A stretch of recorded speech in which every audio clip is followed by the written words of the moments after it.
పార్టీకి రాడనుకున్న సురేష్ రావడంతో బిత్తరపోయిన వైజయంతి, నిషికలు. ఆ క్షణం వాళ్ళు భయపడినా ఆ తర్వాత మాత్రం వాళ్ళు సంతోషపడే విషయమే జరిగిందక్కడ.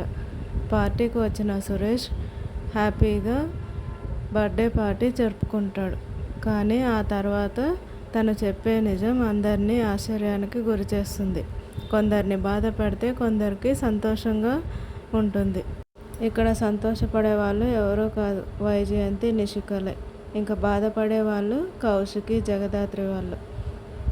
కొద్ది రోజులు నాన్న దగ్గర ఉండాలి అని పాపకు చెప్తే ఆ పాపనేమో ఇద్దరూ కలిసే ఉండాలని వాళ్ళ అమ్మ నాన్న ఇద్దరి చేతులు కలుపుతుంది. పాపను కాదని ఇద్దరూ విడిపోవాలనుకుంటారా? లేదా పాప కోసం ఇంతకు ముందులాగా రాజీ అవుతారా? సురేష్ని ఎలా అడ్డుకుంటుంది కౌశికి పాపని తీసుకెళ్ళపోకుండా? జగదాత్రి ఇదంతా ఎలా సాల్వ్ చేయగలుగుతుంది?